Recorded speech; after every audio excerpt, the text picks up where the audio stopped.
햇살이 참 좋은 주말 오후였습니다. 거실 창으로 쏟아지는 볕이 꼭 잘 익은 꿀물 같다고 생각했지요. 저는 갓 삶아낸 옥수수 2개를 소쿠리에 담아 거실 탁자에 놓았습니다. 제 옆에서는 며느리 현주가 과도를 들고 사과를 깎고 있었어요. 토끼귀 모양으로 예쁘게도 만들어서 제 앞 접시에 하나, 맞은편에서 그림책을 보던 손녀 제이의 접시에 하나 놓아주더군요. 그 모습을 보니 절로 미소가 지어졌습니다. 어머니, 사과 더 드릴까요? 달고 맛있네요. 아니다, 현주야. 이것만 해도 충분해. 너희들 많이 먹으렴. 제 말에 현주는 그저 선하게 웃어 보였습니다. 참 착하고 심성 고운 아이예요. 제 아들 영호가 어디서 이런 보물 같은 아가씨를 데려왔는지 결혼한 지 10년이 다 되어가도 볼 때마다 기특하고 예쁩니다. 하나 마음에 걸리는 것이 있다면 그늘이 있다는 것이었죠. 늘 어딘가 주눅이 들어 보이고 자기 목소리를 제대로 내지 못하는 모습이 안쓰러울 때가 많았습니다. 그 원인이 누구에게 있는지 저는 잘 알고 있었어요. 바로 제 바깥사돈, 현주의 아버지인 최만식 사장이었죠. 할머니, 제이도 토끼 사과. 손녀 제이가 그림책에서 눈을 떼고 외치는 소리에 제 생각은 흩어졌습니다. 저는 웃으며 제이의 머리를 쓰다듬어 주었어요. 오구, 우리 강아지. 할미가 만든 옥수수도 먹어볼까? 아들 영호는 주방에서 직접 내린 커피를 들고 나오며 말했습니다. 제이야, 아빠 커피도 한 모금 할래?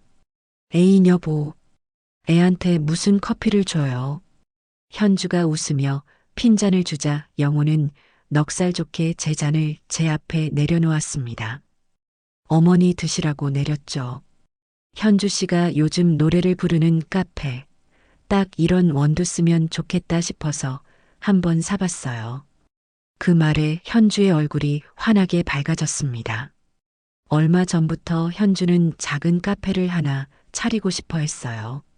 거창한 사업이 아니라 동네 사람들이 편하게 와서 책도 읽고 이야기도 나눌 수 있는 아늑한 공간을 만드는 것이 꿈이었죠. 바리스타 자격증까지 따놓고 틈틈이 카페 인테리어 사진을 찾아보며 영호와 소곤거리는 모습이 어찌나 보기 좋던지요.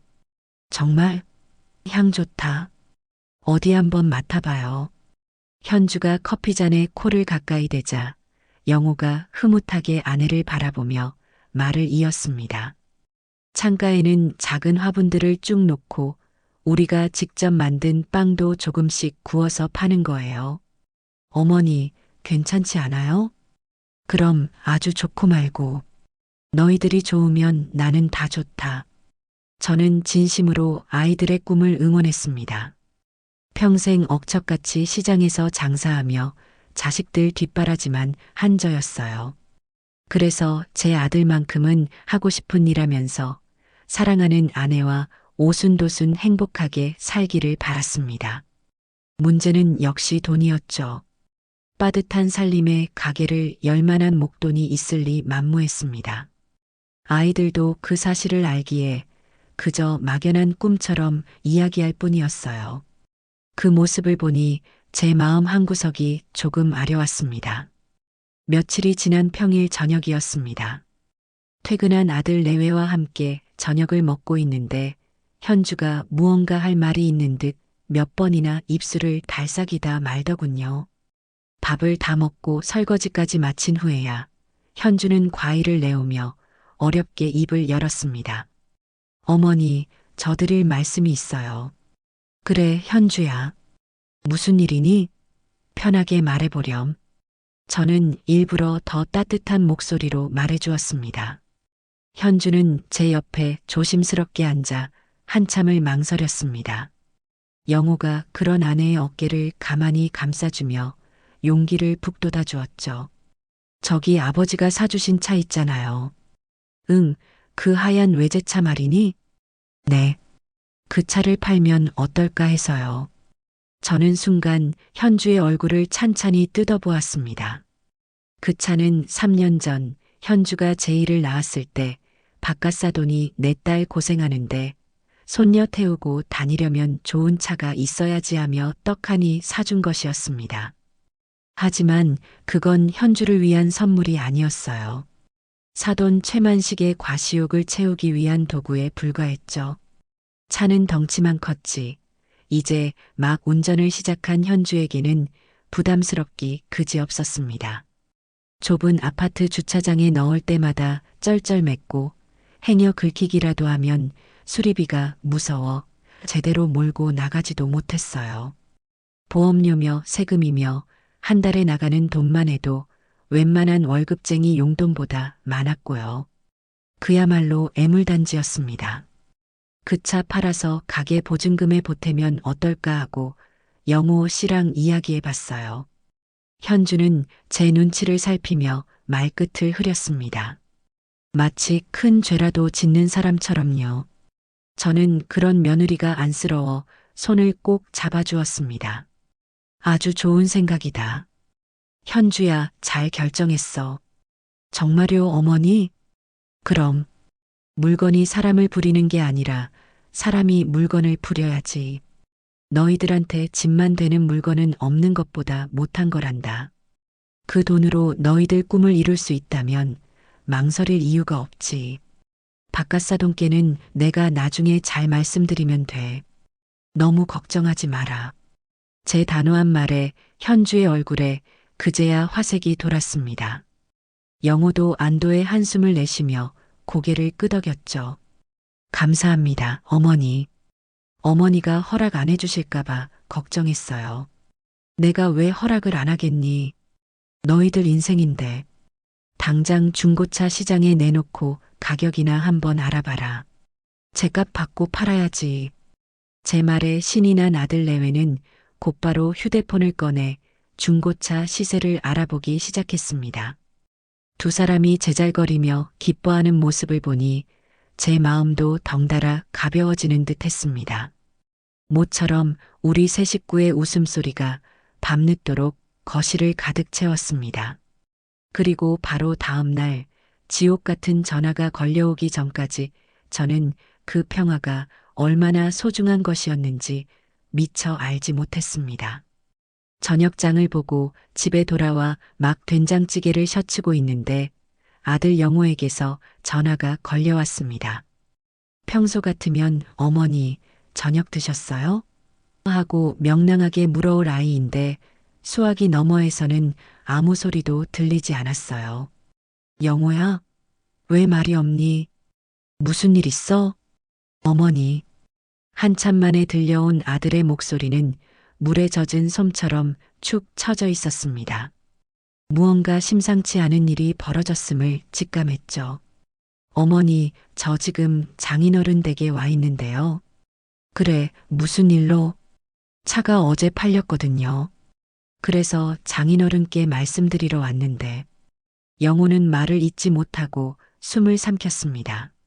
저는 끓고 있던 찌개에 불을 끄고 수화기를 고쳐 잡았습니다. 그런데 장인어른께서 제 뺨을 때리셨어요. 순간 제 머릿속이 새하얘졌습니다. 뺨을 때려? 누가 누구를? 감히 내 아들의 뺨을? 수화기 너머로 영호의 떨리는 숨소리가 고스란히 전해져 왔습니다. 감히 아비가 준 선물을 팔아먹는다고. 이런 근본 없는 집안놈이랑 사니 내 딸 인생까지 망친다고. 현주 앞에서 저한테. 영호의 목소리가 점점 갈라졌습니다. 제 눈앞에서 아들의 퉁퉁 부은 뺨이 어른거리는 듯 했습니다. 제가 평생을 금지옥엽으로 키운 아들이었습니다. 매 한 번 들지 않고 싫은 소리 한 번 하지 않고 키운 귀한 내 새끼였습니다. 그런데 그 귀한 얼굴에 감히 손찌검을 해? 차 한 대 때문에? 제 속에서 무언가 툭 하고 끊어지는 소리가 들렸습니다. 뜨거운 분노가 아니라 차갑고 단단한 무언가가 제 심장을 꽉 채우는 느낌이었어요. 지난 수십 년의 세월이 주마등처럼 스쳐 지나갔습니다. 남편 일찍 여의고 시장 좌판에 앉아 찬밥을 물에 말아 먹으며 영호 하나만 보고 살았던 세월이었습니다. 그 모진 세월을 견디며 지켜온 내 자존심 내 자식을 저 오만한 늙은이가 고작 차 한 대 값으로 짓밟아 버린 겁니다. 저는 떨리는 손을 애써 진정시키며 최대한 차분한 목소리를 냈습니다. 영호야, 내 어머니, 거기 꼼짝 말고 그대로 있어라. 현주 데리고 아무 말도 하지 말고 그냥 앉아만 있어. 어머니, 절대 사과하지 마. 절대 고개 숙이지 마라. 알겠니? 네. 엄마가 지금 갈게. 전화를 끊고 저는 잠시 허공을 응시했습니다. 더 이상 눈물 같은 건 나오지 않았습니다. 슬픔이나 억울함 같은 감정은 차갑게 식어버린 지 오래였습니다. 대신 그 자리에는 서리빨 같은 결심이 들어섰습니다. 내 아들을 건드린가, 내 가족을 모욕한 값을 반드시 치르게 해주리라. 아주 혹독하게, 뼈저리게 후회하도록 만들어주리라. 저는 옷장에서 가장 단정하지만 가장 감나가 보이는 외투를 꺼내 입었습니다. 이제 전쟁 시작이었으니까요. 저는 겉옷을 걸치자마자 현관문을 나섰습니다. 아파트 복도의 싸늘한 공기가 제 뺨을 스쳤지만 제 속에서 들끓는 서리빨 같은 분노에 비하면 아무것도 아니었죠. 엘리베이터를 기다릴 시간도 아까워 비상계단을 2칸씩 성큼성큼 내려갔습니다. 제 무릎이 시큰거리는 것 따위는 안중에도 없었습니다. 제 머릿속은 오직 아들 영호의 부어오른 뺨과 그 뺨을 내리쳤을 바깥사돈의 오만한 얼굴로 가득 차 있었습니다. 아파트 단지를 빠져나와 곧장 큰 길로 나가 택시를 잡았습니다. 기사님, 현대 아파트로 최대한 빨리 가주세요. 제 목소리는 놀라울 정도로 차분하게 울렸습니다. 택시기사가 룸미러로 저를 한번 힐끗 쳐다보는 것이 느껴졌지만 저는 창밖만 무심하게 바라보았어요. 밤의 도시는 화려한 불빛들로 어지러웠지만 제 눈에는 그저 의미 없는 빛의 파편들로 보일 뿐이었습니다. 저는 지금부터 제가 해야 할 일을 머릿속으로 정리하기 시작했습니다. 이것은 감정 싸움이 되어서는 안 됩니다. 감정적으로 맞붙는 것은 오히려 최만식 같은 인간이 바라는 바일지도 모르죠. 그는 고함을 지르고 윽박지르고 돈의 힘으로 상대를 굴복시키는 데에 아주 능숙한 사람입니다. 평생을 그렇게 살아왔을 테니까요. 하지만 저는 시장 좌판에서 수십 년을 구른 사람입니다. 비단 장수, 생선 장수, 채소 장수, 온갖 인간 군상들을 상대하며 살아남았어요. 웃는 얼굴로 뒤통수를 치는 사람, 목소리만 크고 실속은 없는 사람, 약한 사람에게는 강하고 강한 사람에게는 비굴한 사람. 저는 사람의 급소를 파악하는 데는 이골이 난 몸입니다. 최만식, 그 인간의 급소는 무엇일까? 돈? 물론이겠죠. 하지만 돈보다 더 중요한 것이 있을 겁니다. 바로 명예, 혹은 그가 명예라고 착각하는 체면과 과시욕일 겁니다. 내 딸이 대기업 며느리도 아니고 의사 며느리도 아닌데 최소한 이 정도는 해주고 산다는 것을 주변에 보여주고 싶었겠죠. 그 값비싼 외제차는 현주를 위한 것이 아니라 최만식 자신의 얼굴에 붙이는 금딱지였던 셈입니다. 저는 그 금딱지를 아주 보기 흉하게 다시는 붙일 수 없도록 너덜너덜하게 찢어버릴 작정이었습니다. 택시가 아들 내외의 아파트 앞에 멈춰 섰습니다. 요금을 치르고 내리는데 15층에 자리한 아들의 집 창문이 유난히 어둡게 보였습니다. 저는 깊게 숨을 한번 들이마시고 조금 전보다 더 굳은 결심을 품은 채 공동 현관으로 들어섰습니다. 도어록 비밀번호를 누르고 문을 열자 거실의 무거운 침묵이 저를 짓눌렀습니다. 바깥사돈이 보란듯이 채워준 값비싼 이탈리아제 소파와 대리석 탁자가 어둠 속에서 차갑게 빛나고 있었어요. 마치 이 집의 비극을 비웃기라도 하는 것처럼요. 아들 영우와 며느리 현주는 그 화려한 소파 구석에 작은 섬처럼 위축된 채 앉아 있었습니다. 왔다. 제가 나직이 말하자 두 아이가 동시에 고개를 들었습니다. 그리고 저는 보고야 말았습니다. 조명 아래 드러난 제 아들의 왼쪽 뺨. 선명하게 부어오른 붉은 자국과 희미하게 남은 5손가락의 흔적을요. 제가 평생을 어루만지고 닦아주고 입 맞춰주던 그 소중한 얼굴이었습니다. 저는 입술을 깨물었습니다. 울음이 터져 나오려는 것을 가까스로 참아냈죠. 지금은 울 때가 아니었습니다. 어머니 오셨어요. 영호가 힘겹게 일어나 저를 맞으려 했지만 저는 손을 들어 제지했습니다. 그리고 현주에게로 시선을 돌렸습니다. 아이는 눈물로 얼굴이 범벅이 된 채 고개도 들지 못하고 어깨만 잘게 떨고 있었어요. 어머니 죄송해요. 제가 잘못해서. 현주야. 저는 아이의 옆에 앉아 떨리는 어깨를 부드럽게 감싸 안았습니다. 고개 들어라. 나를 보렴. 현주는 마지못해 고개를 들었습니다. 겁에 질린 눈동자가 저를 향하자 저는 최대한 부드럽지만 단호한 목소리로 말했습니다. 똑똑히 들어라, 현주야. 이것은 너의 잘못이 아니야. 세상 어떤 이유로도 어른이 자식벌 되는 사람의 얼굴에 손을 대는 것은 용납될 수 없는 일이다. 손을 든 사람이 잘못한 것이고 그렇게 한 사람이 잘못한 것이지 맞은 사람이 잘못한 게 아니란다. 알겠니? 하지만 아버지가 사주신 차를 제가 팔자고 해서 그래서 그 차가 내 아들 뺨보다 중하더냐? 너희들의 행복보다 그깟 쇳덩어리가 더 소중하더냔 말이다.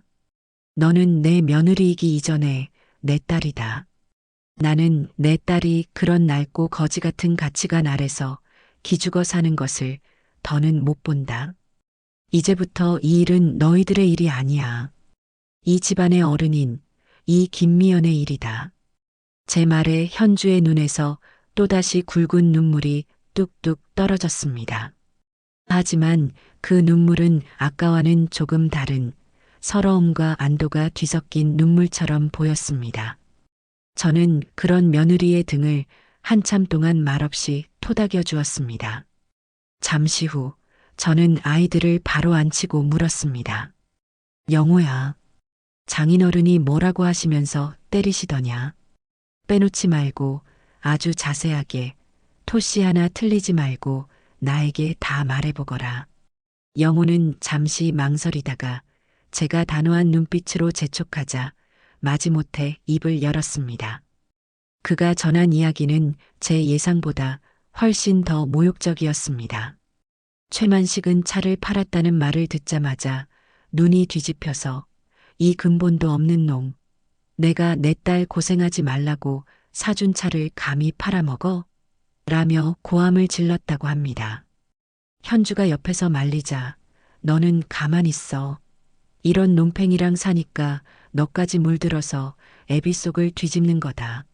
라며 며느리까지 몰아세웠다고요. 그리고는 영호의 멱살을 잡고 뺨을 후려치며 내 애미 애비가 그렇게 가르치더냐? 남의 집 귀한 딸 데려갔으면 호강은 못 시켜줄 망정 애비가 해준 것까지 팔아먹는 게 정상이냐? 는 폭언까지 퍼부었다는 겁니다.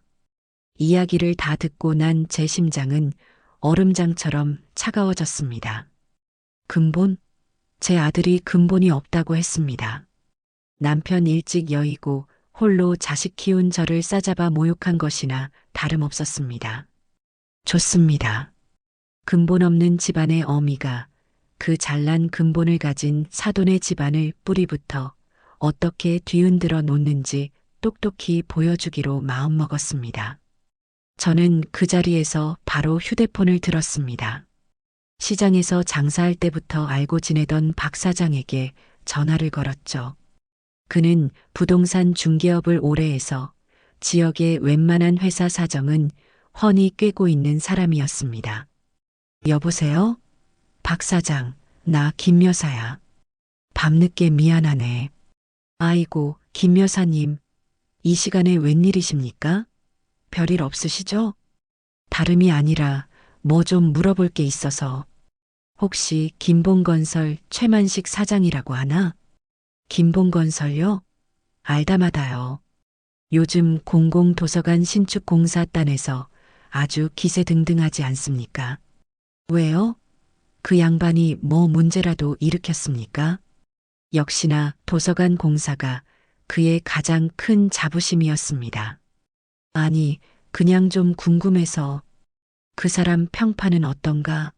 사업은 깨끗하게 하는 편이고, 애인 여사님도 이 바닥에 먼지 안 나는 사람이 어디 있겠습니까? 사람은 오만하고 돈 자랑하기 좋아하고 뭐 그 정도는 다들 아는 사실이죠. 특히 공사는 빨리빨리 해치우는 걸로 유명해요. 그러다 보니 말이 좀 나오기도 하고요. 그렇군. 알겠네, 박 사장. 늦은 시간에 고맙네. 전화를 끄는 저는 잠시 생각에 잠겼습니다. 오만하고 돈 자랑 좋아하고 공사를 서두른다. 모든 단서가 한 곳을 가리키고 있었습니다. 저는 아이들에게 말했습니다. 오늘은 일단 아무 생각 말고 자거라. 내일 아침 모든 것이 달라져 있을 게다. 아이들을 방으로 들여보내고 거실에 혼자 앉아 있는데 요란하게 전화벨이 울렸습니다. 소파 위에 놓인 현주의 휴대폰이었습니다. 발신이는 아빠. 현주가 방에서 뛰쳐나오려 하는 것을 제가 눈짓으로 막았습니다. 그리고는 제가 직접 통화 버튼을 눌렀습니다. 여보세요. 현주냐? 너 지금 당장 그놈이랑 같이 안 뛰어와. 와서 무릎 꿇고 빌어도 시원찮을 판에 전화를 안 받아? 수화기 너머로 최만식의 고함이 터져 나왔습니다. 저는 제 귀에서 휴대폰을 살짝 떼었다가 다시 입에 가져다 대고 조용히 말했습니다. 사돈. 접니다. 안사돈? 안사돈이 왜 전화를 받으시오? 현주 바꾸시오. 당장. 사돈. 저는 그의 말을 끊고 얼음보다 차가운 목소리로 말했습니다. 지금 제 아들 뺨을 때린 그 손으로 전화를 하고 계시는 겁니까? 뭐시라고요? 사람의 손은 밥을 먹고 자식을 쓰다듬고 좋은 것을 만들라고 있는 겁니다. 함부로 남의 집 귀한 자식의 얼굴을 때리라고 있는 게 아니란 말입니다. 제 아들 얼굴이 사돈 손바닥의 강도를 시험하는 싸구려 바닥이라도 되는 줄 아십니까? 아니, 이 양반이 지금 뭐라고. 앞으로 그 손 아주 곱게 쓰셔야 할 겁니다. 행여라도 다치거나 잘못 놀리시면 아주 큰일이 날 테니까요. 그리고 제 아들과 며느리에게 다시는 전화하지 마십시오. 용서를 빌고 싶거든 저에게 직접 찾아오셔야 할 겁니다. 물론 그때는 빈손으로 오시면 안 되겠지요. 당신이 가장 아끼는 것을 들고 와야 할 겁니다. 그럼 이만.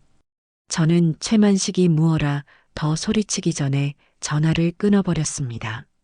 수화기 너머로 들려오는 그의 분노에 찬 고함 소리가 희미하게 들리는 듯 했지만 저는 아무런 감흥도 느끼지 못했습니다.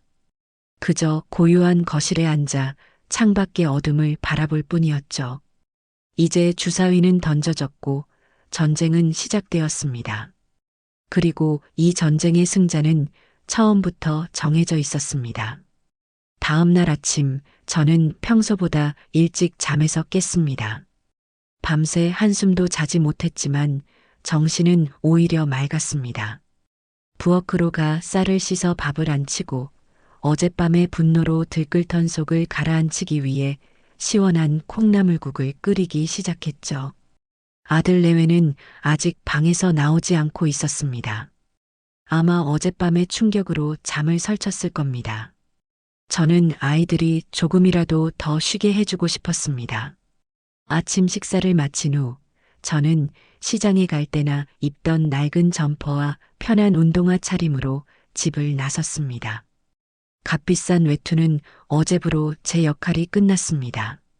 오늘의 저는 화려한 장군이 아니라 적진에 깊숙이 침투해야 하는 이름 없는 병사여야 했으니까요. 제 목적지는 최만식의 자부심이 걸린 공공도서관 신축 공사 현장이었습니다.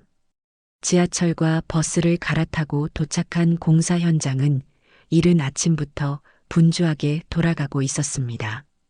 철골 구조물이 앙상하게 솟아있고 레미콘 차량과 트럭들이 쉴 새 없이 흙먼지를 일으키며 오갔습니다. 저는 현장 주변을 어슬렁거리며 지형지물을 익혔습니다. 인부들이 주로 어디서 담배를 피우며 쉬는지, 식사는 어디서 해결하는지, 현장 소장의 사무실은 어디에 있는지 꼼꼼하게 눈에 담아두었죠. 1시간쯤 지났을까 인부들이 하나둘 작업을 멈추고 현장 한쪽에 있는 간이 휴게실로 모여들었습니다. 바로 그때라고 생각했죠. 저는 근처 슈퍼마켓에서 미리 사둔 바카스 2박스를 양손에 들고 그들에게 다가갔습니다. 아이고 사장님들. 아침부터 고생이 많으십니다. 제가 인심 좋은 웃음을 지으며 다가가자 땀 흘리던 인부들의 시선이 제게로 쏠렸습니다. 한나이 지긋한 반장쯤으로 보이는 남자가 경계하는 눈빛으로 물었습니다. 누구신데요? 저는 이 근처 사는 사람인데 우리 손주가 나중에 이 도서관 다닐 생각하니 벌써부터 마음이 좋아서요. 고생하시는 분들 시원한 거라도 한잔하시라고요. 손주를 핑계대자 경계심은 금세 무너졌습니다. 아이고 할머니, 뭘 이런 걸 다. 감사히 잘 마시겠습니다. 하는 소리가 여기저기서 터져 나왔죠. 저는 바카스를 나눠주며 자연스럽게 그들의 대화에 끼어들었습니다. 그런데 공사가 아주 빨리 진행되는 것 같네요. 뚝딱뚝딱 금방이겠어요. 제 말에 한 젊은 인부가 입을 뗐습니다. 빨리 되긴 하죠. 근데 너무 서두르는 게 문제예요. 어제는 철근 백은 간격도 제대로 안 맞았는데 소장이 그냥 덮으라고 하더라고요. 이러다 나중에 문제 생기는 거 아닌가 몰라. 쉿, 김씨. 쓸데없는 소리 마. 옆에 있던 다른 인부가 눈치를 주었지만 이미 물꼬는 터진 후였습니다.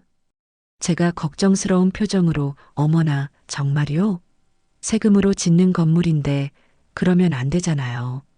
하고 맞장구를 치자 여기저기서 불만들이 본물처럼 쏟아져 나왔습니다. 말도 마세요. 저번에 들어온 시멘트는 품질도 한참 떨어지는 거였어요. 윗선에서 뭘 얼마나 떼먹는 건지.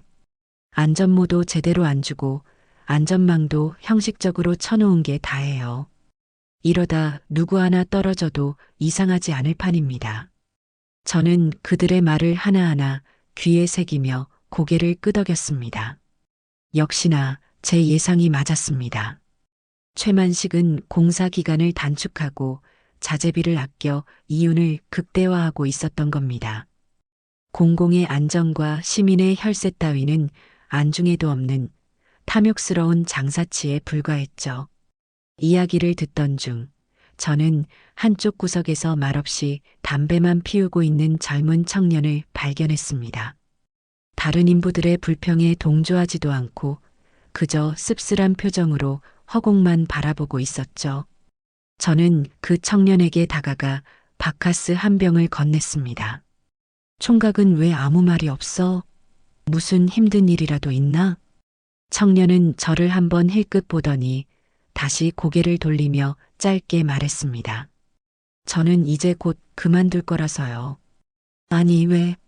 일이 힘든가? 청년은 잠시 망설이다가 주변을 한번 살피고는 낮은 목소리로 말했습니다. 지난주에 제가 자재 불량 문제를 현장 소장한테 직접 이야기했거든요. 규격에 맞지 않는 철근이 들어왔다고 이건 그냥 넘어가면 안 된다고요. 그랬더니 소장이 사장한테 바로 보고했고 다음 날 최 사장이 직접 현장에 와서 저를 해고했습니다. 뭐라고? 옳은 소리를 했다고 해고를 해? 네. 쥐뿔도 모르는 놈이 어딜 나서냐면서 너 같은 놈은 이 바닥에 발도 못 붙이게 만들겠다고 하더군요. 다른 사람들 다 보는 앞에서요.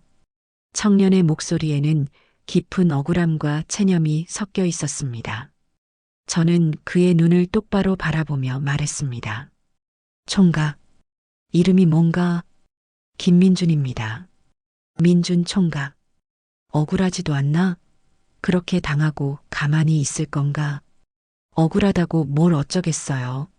저 같은 힘없는 놈이 사장을 어떻게 이겨요. 혼자서는 못 이기지. 하지만 방법이 아주 없는 건 아니야. 저는 품에서 작은 수첩과 펜을 꺼냈습니다. 그리고 제 전화번호를 적어 김민준 군에게 건넸습니다. 나는 그냥 지나가던 할머니가 아니야. 총각의 그 억울함, 내가 풀어줄 수 있을지도 몰라. 오늘 저녁에 나한테 전화 한번 하게. 내가 맛있는 밥 한 끼 사주겠네.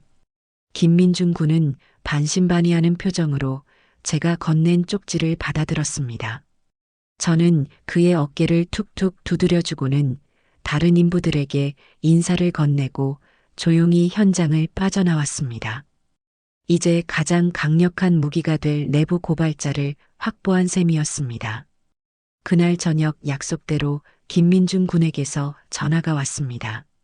저는 일부러 허름하지만 음식 맛이 좋기로 소문난 국밥집에서 그를 만났습니다. 처음에는 어색해하던 민준 군도 따뜻한 국밥이 들어가고 제가 편안하게 말을 건네자 조금씩 마음을 열기 시작했습니다. 그는 자신이 찍어두었던 부실 자재 사진들을 제게 보여주었습니다. 규격보다 얇은 철근, 균열이 간 콘크리트 샘플 등 명백한 증거들이었습니다. 저는 민준 군에게 무료로 법률 상담을 받을 수 있는 법률구조공단을 소개해 주었습니다. 그리고 부당해고에 대한 구제 신청과 공익제보자로서 시청 감사실에 정식으로 문제를 제기하는 방법을 차근차근 알려주었죠. 할머니, 정말 이렇게 하면 제가 이길 수 있을까요? 이기는 게 문제가 아니야, 민준 총각. 잘못된 것을 잘못됐다고 말하는 게 중요한 거지. 그리고 총각 뒤에는 내가 있어. 절대로 혼자라고 생각하지 말게. 저는 민준 군의 두려움을 확신으로 바꾸어 주었습니다. 집으로 돌아오는 길, 저는 승리를 예감했습니다. 최만식의 화려한 성은 이제 작은 돌멩이 하나에 금이 가기 시작했습니다. 그리고 저는 그 균열을 거대한 균열로 만들어 성 전체를 무너뜨릴 생각이었습니다. 제 손에는 그의 오만함이 만들어준 아주 날카로운 돌멩이가 들려 있었으니까요. 다음 날 저는 작전의 두 번째 단계에 돌입했습니다. 김민준 군이 용기를 내어 시청 감사실에 정식으로 민원을 접수했고 저는 동시에 지역 신문사에 익명의 제보 전화를 걸었습니다. 제 정체를 드러낼 필요는 없었죠. 저는 그저 아이들의 미래를 걱정하는 한 시민일 뿐이었습니다. 여보세요. 신문사죠? 지금 시공 중인 공공도서관 건물에 대해 제보할 것이 있습니다. 저는 일부러 목소리를 조금 떨면서 불안해하는 시민인 척 연기했습니다. 도서관 공사에 불량 자재가 사용되고 있다는 소문이 인근에 파다합니다. 우리 아이들이 이용할 공간인데 안전 문제가 심각하게 우려됩니다. 시민의 혈세가 낭비되고 있는 것은 아닌지 언론에서 꼭 좀 확인해 주셨으면 합니다. 기자는 제보 내용에 큰 관심을 보였습니다. 저는 결정적인 한마디를 덧붙이는 것을 잊지 않았습니다. 얼마 전에 그 현장에서 일하던 젊은 분이 자재 문제를 제기했다가 부당하게 해고를 당했다는 이야기도 들었습니다. 약자의 목소리는 묻히기 쉬우니 꼭 좀 깊이 파헤쳐 주십시오. 전화를 끊고 저는 조용히 때를 기다렸습니다. 씨앗은 뿌려졌고 이제 싹이 트고 줄기가 자라나길 기다리기만 하면 되는 것이었죠. 이틀이 지났을까 아들 영호가 퇴근하며 잔뜩 상기된 얼굴로 제게 휴대폰을 내밀었습니다. 지역 인터넷 뉴스 홈페이지에 작은 기사 하나가 올라와 있었습니다. 단독 신축 공공도서관, 부실 자재 사용 의혹, 시청, 진상조사 착수. 기사 내용은 아주 간략했지만 그 파급력은 결코 작지 않았습니다. 시청 감사실에서 민원을 접수하고 현장 실사에 착수했다는 내용과 일부 부실 자재 사용 정황이 포착되었다는 내용이 담겨 있었죠. 현장에서 부당 해고를 당한 전 직원의 증언도 확보했다는 문장도 있었습니다. 어머니 이거. 그래, 시작됐구나. 저는 태연하게 말하며 저녁 식사를 준비했습니다. 하지만 제 심장은 조용히 뛰고 있었죠. 불안해서가 아니라 통쾌한 예감 때문이었습니다.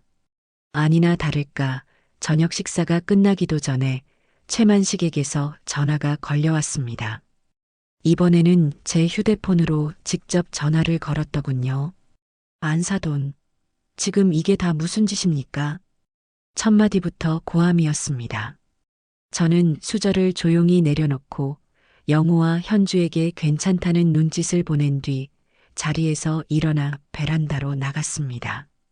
무슨 짓이라니요, 사돈. 저는 그저 평범한 시민의 의무를 다했을 뿐입니다. 시민의 의무? 지금 장난하십니까? 신문사에 제보하고 시청에 민원 넣은 거, 다 안사돈 짓인 거, 내가 모를 줄 압니까? 당장 내 사업 망하게 하려고 작정이라도 한 겁니까? 그의 목소리는 분노를 넘어 공포에 가까워 보였습니다. 자신의 성이 흔들리기 시작했다는 것을 본능적으로 감지한 것이겠죠. 저는 차갑게 웃으며 말했습니다. 사돈, 오해하시는군요. 저는 사돈의 사업을 망하게 할 생각 같은 건 없습니다. 다만 썩은 곳은 도려내고 구멍난 곳은 메워야 한다는 생각뿐입니다. 그게 사돈의 사업체든 썩어 빠진 사돈의 인성이든 말이죠. 뭐라고요? 이 여편네가 정말 여편네요? 좋습니다. 그 근본 없는 집안의 여편네가 잘난 사돈의 근본을 어디까지 파헤칠 수 있는지 똑똑히 지켜보시기 바랍니다. 그리고 한 가지 충고하죠. 지금 안사돈 운운하며 저를 흔들 때가 아닐 겁니다. 사돈의 회사를 흔들고 있는 것은 제가 아니라 바로 사돈 자신의 탐욕이니까요. 거울이나 한번 찬찬히 들여다보시지요. 범인은 바로 거기에 있을 테니. 저는 그 말을 끝으로 가차없이 전화를 끊어버렸습니다. 더 이상 그의 뻔한 협박과 고함을 들어줄 가치도 없었습니다. 상황은 제 예상보다 훨씬 빠르게 돌아갔습니다. 신문 기사가 나간 다음 날 시청 감사팀과 건축 전문가들로 구성된 특별조사단이 공사 현장에 들이닥쳤습니다. 그리고 현장에서 채취한 자재 샘플에서 심각한 결함이 발견되었다는 사실이 언론을 통해 추가로 보도되었죠. 결국 시청은 공사 현장에 즉각적인 작업 중지 명령을 내렸습니다. 공사장 입구에는 안전 진단 및 특별 감사로 인해 공사를 일시 중단합니다라는 현수막이 커다랗게 내걸렸습니다. 작은 지역 사회에서 공공기관 발주 공사가 중단된 것은 아주 큰 사건이었습니다. 사람들은 웅성거리기 시작했습니다. 처음에는 부실 공사에 대한 분노로 시작된 여론이 점차 시공사인 김봉건설과 그 대표인 최만식 개인에 대한 비난으로 번져나갔습니다. 그의 오만했던 과거 행적들, 직원들에게 함부로 대했던 일화들이 아름아름 퍼져나가며 여론은 걷잡을 수 없이 악화되었죠. 며칠 후 저는 영호와 현주 그리고 손녀 제이를 데리고 일부러 집 근처 공원으로 산책을 나갔습니다. 아이들의 불안한 마음을 조금이라도 달래주고 싶었기 때문입니다. 현주는 여전히 불안한 기색이 역력했습니다. 어머니 일이 너무 커지는 것 같아요. 아버지가 이대로 가만히 계시지 않을 텐데 저희 때문에 어머니까지 위험해지시면 어떡해요. 저는 벤치에 앉아 제 무릎에 앉은 제이의 머리를 쓰다듬으며 말했습니다. 현주야, 작은 불씨를 무시하면 온 집안을 다 태우는 법이다. 우리는 지금 그 불씨를 끄고 있는 거야. 조금 시끄럽고 연기가 나더라도 이건 반드시 해야만 하는 일이란다. 그리고 위험한 건 내가 아니라 불을 낸 사람이지. 걱정하지 마라. 모든 것은 제자리로 돌아가게 될 게다. 저는 흔들림 없는 눈으로 며느리를 바라보았습니다. 제 단호한 모습에 현주도 조금은 안심이 되는 듯 작게 고개를 끄덕였습니다. 그때였습니다. 영우가 갑자기 어머니 하고 저를 불렀습니다. 공원 저편에서 최만식이 이쪽을 향해 성큼성큼 걸어오고 있었습니다. 그의 얼굴은 분노와 초조함으로 시뻘겋게 달아올라 있었습니다. 그는 우리 앞에 우뚝 멈춰서더니 저를 노려보며 으르렁거렸습니다. 안사돈, 할 이야기가 있습니다. 잠시 저와 따로 이야기 좀 하십시다. 아이들은 겁에 질려 제 뒤로 숨었습니다. 저는 자리에서 천천히 일어났습니다. 그리고는 최만식을 똑바로 쳐다보며 제 평생의 연륜을 담아 조용히 하지만 그 어떤 고함보다도 위압적인 목소리로 말했습니다. 사돈, 지금 누구에게 이야기하자고 하시는 겁니까? 제게 용무가 있으시면 정식으로 절차를 밟아 찾아오셨어야지요. 그리고 지금 사돈의 그 더러운 혀로 제 아이들의 이름을 부를 자격이나 있다고 생각하십니까? 돌아가십시오. 여기가 사돈께서 활보하고 다닐 만큼 만만한 자리가 아닙니다. 제 말에 최만식의 얼굴이 일그러졌습니다. 그는 주먹을 꽉 쥐었지만 주변을 둘러싼 사람들의 시선을 의식했는지 차마 더 이상 다가오지는 못했습니다. 그는 잠시 저를 잡아먹을 듯이 노려보다가 결국 두고 봅시다. 라는 상투적인 한마디를 남기고 돌아섰습니다. 그의 뒷모습은 더 이상 오만한 장군의 모습이 아니었습니다. 자신의 성이 무너지는 것을 속수무책으로 바라봐야 하는 폐잔병의 초라한 모습일 뿐이었습니다. 저는 그 뒷모습을 보며 나직이 음조렸습니다. 이제 겨우 기반이 좀 흔들렸을 뿐인데 말입니다. 최만식이 공원에서 꼬리를 말고 돌아선 며칠 뒤 저는 예상치 못한 반격을 맞닥뜨렸습니다. 제 아들 영호가 아침 신문을 들고 와 제게 보여주더군요. 지역 경제지에 실린 작은 칼럼이었습니다. 근거 없는 낭설에 흔들리는 향토 기업, 성숙한 시민 의식 아쉬워라는 그럴듯한 제목을 달고 있었죠. 내용은 뻔했습니다. 한 우직한 기업인이 평생을 바쳐 일군 회사가 악의적인 소문 때문에 위기에 처했으며 이는 지역 경제에도 큰 손실이라는 궤변을 늘어놓고 있었습니다. 최만식의 이름이 직접 거론되지는 않았지만 누가 봐도 그를 두둔하는 글이었죠. 아마 푼돈 좀 쥐어주고 기자에게 부탁한 모양이었습니다. 어머니, 이거 아버님이 손을 쓴 게 분명해요. 이렇게 여론을 돌리려고 하는 거예요. 현주가 불안한 목소리로 말했습니다. 저는 신문을 조용히 내려놓고 옅은 미소를 지었습니다. 잘 됐구나. 네. 어머니, 뭐가 잘 됐다는 말씀이세요? 저쪽에서 먼저 멍석을 깔아주었으니 이제 우리가 제대로 된 춤을 한번 춰야지. 저 사람은 언론이라는 게 돈 몇 푼 쥐어준다고 마음대로 움직이는 것인 줄 아나 본데 큰 착각이야. 진짜 무서운 건 돈으로 산 기사 한 줄이 아니라 돈 한 푼 안 든 사람들의 목소리라는 걸 내가 가르쳐 주마. 저는 그날 오후 수소문 끝에 한 젊은이를 만났습니다. 시장에서 과일 가게를 하는 후배의 아들인데 컴퓨터 공학을 전공하는 아주 똑똑한 대학생이었죠. 저는 그 청년 준호 군을 집으로 불러 따뜻한 저녁밥을 한 상 차려 먹였습니다. 배가 든든해진 준호 군이 할머니, 무슨 부탁이세요? 모든 말씀만 하세요. 하고 씩씩하게 말하더군요. 준호야, 내가 요즘 젊은이들이 한다는 인터넷에 글을 하나 좀 올렸으면 하는데, 할미는 그런 걸 통 모르잖니? 자네가 좀 도와줘야겠다. 인터넷 글이요? 어떤 글인데요? 저는 어제 저녁 미리 공책에 꾹꾹 눌러 쓴 글을 그에게 보여주었습니다.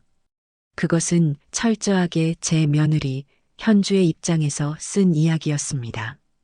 어려서부터 무서운 아버지 밑에서 기 한 번 펴지 못하고 자란 딸이 있습니다. 평범한 회사원과 결혼해 소박하지만 행복하게 살던 어느 날 아버지는 딸에게 값비싼 외제차를 선물했습니다.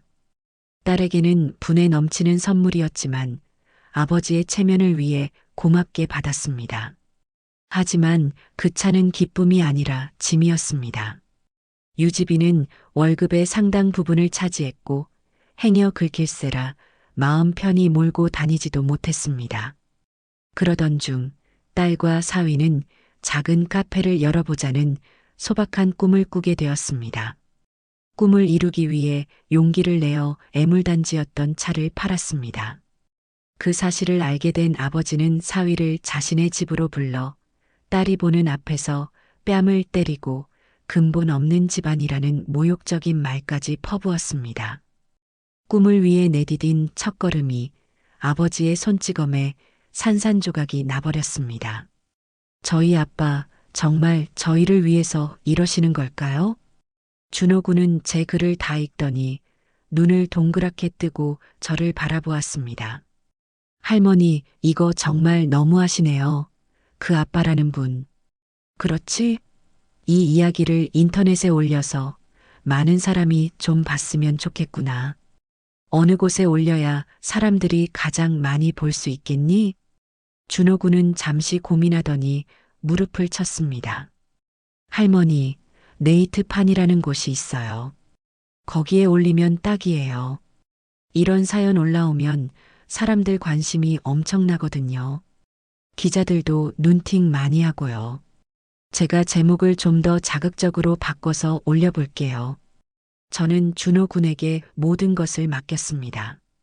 그는 제 글을 조금 더 요즘 세대의 말투에 맞게 다듬고는 딸의 꿈을 짓밟고 사위 뺨 때린 저희 아빠 제가 이상한 건가요? 라는 제목을 붙여 인터넷 게시판에 올렸습니다. 그리고 제게 엄지를 치켜세워 보였죠. 할머니, 이제 기다리기만 하면 돼요. 아마 오늘 밤로 난리가 날걸요. 준호 군의 말은 사실이었습니다. 그날 밤부터 제 휴대폰은 쉴 새 없이 울렸습니다. 준호 군이 실시간으로 상황을 중계해 주었기 때문이죠. 할머니, 올린 지 1시간 만에 조회수가 많이 넘었어요. 댓글이 지금 100개가 넘게 달리고 있어요. 대박! 지금 인기 게시물 1위로 올라갔어요. 다른 사이트로도 전부 퍼날라지고 있어요. 저는 잠을 이루지 못하고 밤새 준호 군이 읽어주는 사람들의 댓글을 들었습니다. 아무리 그래도 그런 건 정당화될 수 없지. 아버지가 아니라 폭군이네. 사위 뺨 때리는 게 요즘 세상에 가능한 일임? 드라마보다 더하네. 근본 없는 집안? 본인 인성의 근본부터 찾으셔야 할 듯. 이런 사람은 신상 공개에서 망신 줘야 한다. 수백, 수천 개의 댓글이 모두 한 목소리로 최만식을 비난하고 있었습니다. 저는 어둠 속에서 조용히 미소 지었습니다. 최만식이 돈으로 산 가짜 여론은 진심을 담은 사람들의 목소리 앞에 이렇게나 허무하게 무너져 내리고 있었습니다. 사건은 다음 날 아침 새로운 국면을 맞았습니다. 도서관 부실 공사건을 처음 보도했던 지역 신문사의 기자가 인터넷을 떠들썩하게 만든 게시글을 본 것이었습니다. 그는 날카로운 직감으로 두 사건이 연결되어 있음을 눈치시이시 부실 공사를 자행한 오만한 건설사 CEO와 사위의 뺨을 때린 장인어른, 기자는 곧바로 후속 취재에 들어갔고 그날 오후 신문사 홈페이지에는 새로운 제목의 기사가 걸렸습니다. 부실 공사 논란 김봉건설 대표, 사위 갑질 의혹까지 일파만파. 이제 점들이 모여 하나의 선으로, 하나의 거대한 그림으로 완성된 순간이었습니다. 부실 공사라는 사회적 문제와 개인적 문제가 결합되자 그 파괴력은 상상을 초월했습니다. 기사는 순식간에 전국 단위의 포털 사이트 메인 뉴스에까지 올라갔습니다. 최만식의 실명과 그의 회사 이름이 고스란히 노출되었죠. 그때부터 최만식의 세상은 본격적으로 무너지기 시작했습니다. 그의 회사 홈페이지는 비난하는 네티즌들의 접속 폭주로 마비되었습니다. 회사 전화는 항해 전화로 불통이 되었고 심지어는 도서관 공사 중단을 요구하는 시민 단체까지 등장했습니다. 그가 평생을 공들여 쌓아온 성공한 기업가라는 허울 좋은 가면이 단 하루 만에 벗겨져 흉측한 민낯이 온 세상에 드러난 셈이었습니다. 그날 저녁 영호는 자신의 회사 동료에게서 들은 이야기를 제게 전해주었습니다. 최만식이 평소 아들처럼 아낀다던 후배 사업가에게 전화를 걸어 이 일 좀 어떻게 막아달라고 부탁했지만 그 후배는 형님, 지금은 제가 나설 때가 아닌 것 같습니다. 당분간 연락은 자제해 주십시오. 라며 전화를 끊었다고 합니다. 그가 그토록 중요하게 생각하던 골프 모임에서도 제명되었다는 소문이 돌았습니다.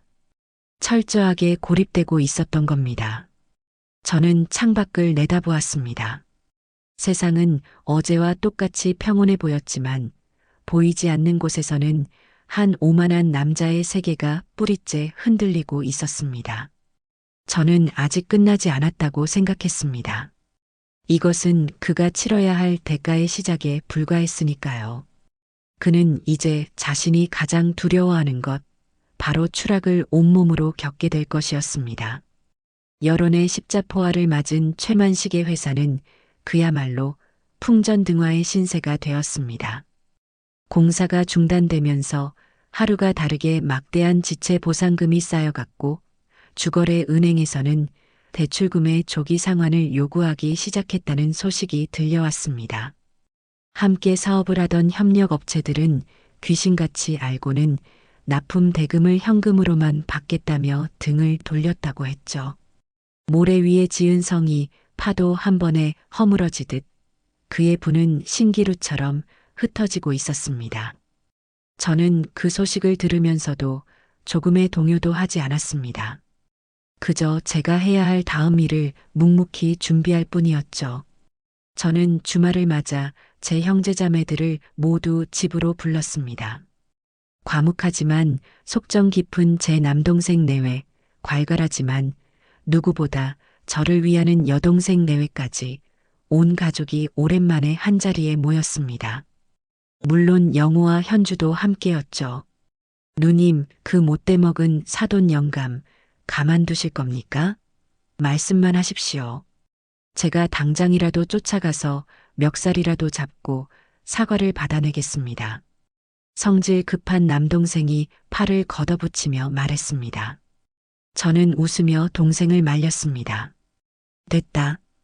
그런 무식한 방법은 그 사람이 쓰는 수법이야. 우리는 우리 방식대로 하는 거다. 저는 그날 일부러 더 푸짐하게 음식을 차렸습니다. 갈비찜과 잡채, 손수 빚은 만두까지 상다리가 휘어지도록 차려놓고 온 가족이 둘러앉았습니다. 시끌벅적하게 웃고 떠드는 소리가 집안을 가득 채웠습니다.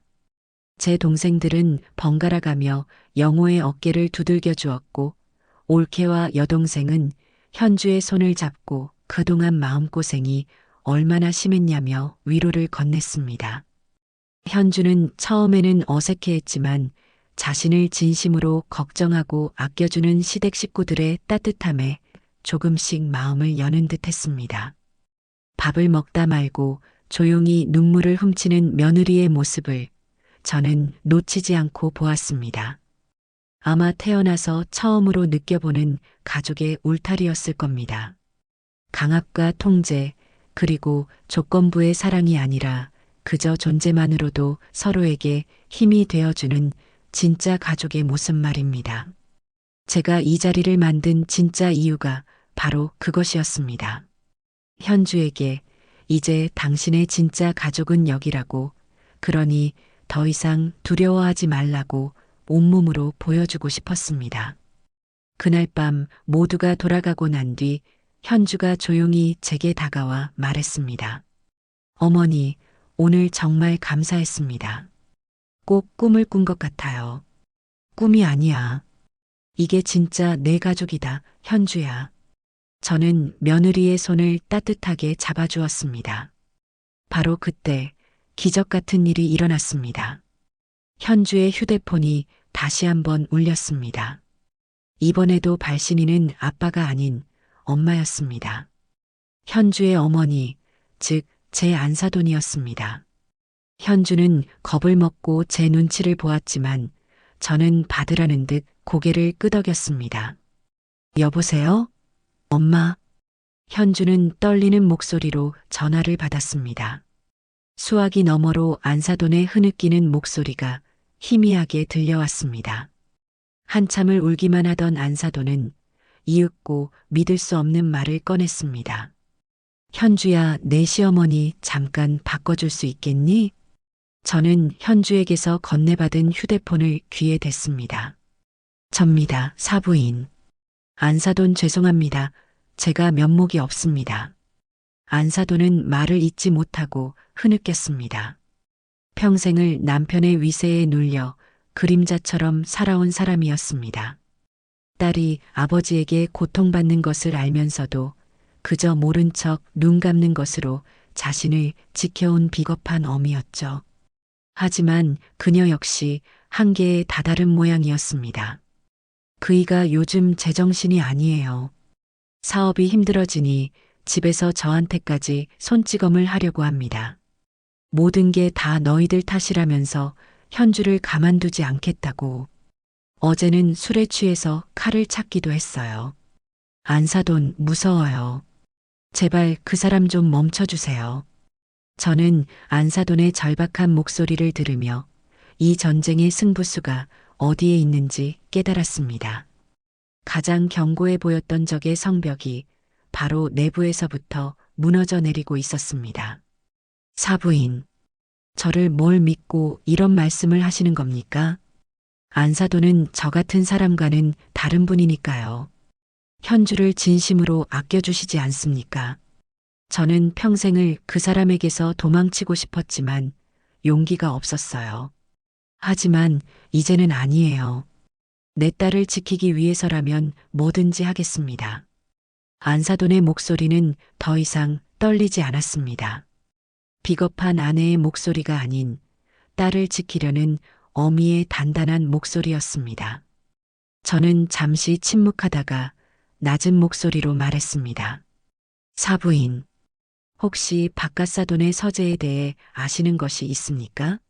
이를테면 아무도 건드리지 못하게 하는 금고라든지 비밀 장부 같은 것 말입니다.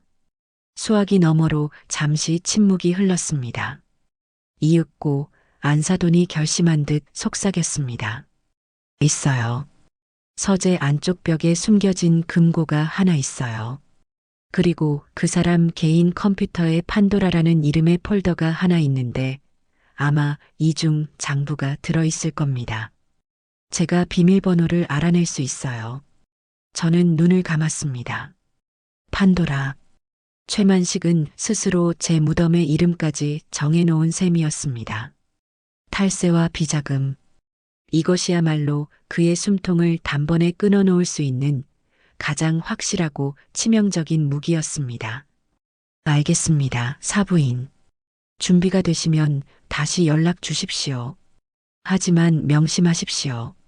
아주 위험한 일입니다. 만에 하나라도 잘못되면 괜찮습니다. 지옥 속에서 수십 년을 살았는데 이보다 더 나빠질 게 있겠습니까? 전화를 끊은 저는 깊은 한숨을 내쉬었습니다. 한 여자의 한이 한 남자의 오만한 성을 무너뜨린 가장 강력한 공성 무기가 되어 제 손에 쥐어졌습니다. 이제 남은 것은 그 무기를 가지고 적의 심장부로 돌격하는 일뿐이었습니다. 그리고 그 선봉에는 이제 더 이상 유순한 아들이 아닌 한 가정을 지켜야 할 가장이 서게 될 것이었습니다. 안사돈에게서 연락이 온 것은 그로부터 사흘 뒤였습니다.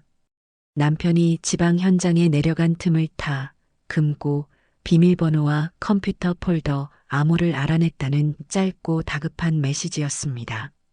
저는 그 메시지를 받자마자 아들 영호를 조용히 제 방으로 불렀습니다. 이제 아들에게 그의 역할을 맡겨야 할 시간이었습니다. 영호야, 앉아보거라. 영호는 제 앞에 무릎을 꿇고 앉았습니다. 그 며칠 사이 아들의 얼굴에서 유순함과 망설임이 많이 걷혀 있었습니다. 대신 그 자리에는 조용하지만 단단한 결의 같은 것이 자리 잡고 있었죠. 이제 이 길고 지루한 싸움을 끝낼 때가 온 것 같다. 저는 영호에게 안사돈과의 통화 내용과 우리가 손에 넣게 될 결정적인 증거에 대해 모두 이야기해 주었습니다. 모든 이야기를 들은 영호는 아무 말 없이 입술만 굳게 다물고 있었습니다. 어머니, 제가 뭘 하면 될까요? 내가 지금까지 판을 짜고 멍석을 깔았다면 이제부터는 내가 직접 칼을 쥐고 춤을 춰야 한다. 현주의 남편으로서 제2의 아비로서 그 사람 앞에 당당히 서서 내 가족의 명예를 되찾아와야 해. 이것은 내가 반드시 통과해야 할 너 자신의 싸움이다. 할 수 있겠니? 영호는 고개를 들어 저를 바라보았습니다. 그의 눈동자는 더 이상 흔들리지 않았습니다. 아들은 깊게 숨을 들이마신 뒤 나직하지만 힘 있는 목소리로 대답했습니다. 네, 어머니. 할 수 있습니다. 아니, 반드시 해내겠습니다. 저는 아들의 어깨를 굳게 잡아주었습니다. 제 아들이 이제야 비로소 한 집안의 어른으로 다시 태어나는 순간이었습니다. 작전은 그날 밤 은밀하게 이루어졌습니다. 현주는 친정집에 두고 온 물건이 있다는 핑계로 영호와 함께 바깥사돈의 집으로 향했습니다. 안사돈이 현관문을 열어주며 두 아이의 손을 한번 꼭 잡아주었다고 합니다. 최만식의 서재에 들어선 영호는 극도의 긴장감 속에서 안사돈이 알려준 비밀번호로 금고를 열었습니다. 금고 안에는 수많은 서류와 함께 판도라 폴더에 암호가 적힌 작은 메모지가 들어 있었습니다. 영호는 곧장 컴퓨터를 켜 이중 장부와 탈세 증거가 담긴 파일들을 미리 준비해 간 USB에 모두 복사했습니다. 불과 10분 남짓한 시간이었지만 영호에게는 10년처럼 길게 느껴졌다고 하더군요. 모든 증거를 손에 넣고 집으로 돌아온 영호의 얼굴에는 두려움이 아닌 비장함이 서려 있었습니다.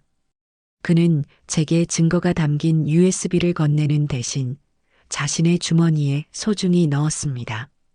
어머니, 이것은 이제 제가 가지고 있겠습니다. 그래, 그게 맞다. 저는 만족스러운 미소를 지으며 고개를 끄덕였습니다. 다음 날 아침 영호는 출근 준비를 마친 뒤 최만식에게 직접 전화를 걸었습니다. 저는 옆에서 조용히 그 모습을 지켜보았습니다. 장인어른 접니다. 김영호입니다. 영호의 목소리는 놀랄 만큼 침착하고 당당했습니다. 무슨 일이냐? 수화기 너머로 들려오는 최만식의 목소리는 잔뜩 날이 서 있으면서도 어딘가 기운이 빠져 있었습니다. 드릴 말씀이 있습니다. 오늘 오후 3시에 저희 어머니 댁으로 와주십시오. 뭐시라? 내가 왜 거길까? 할 말이 있으면 내 놈이 와야지.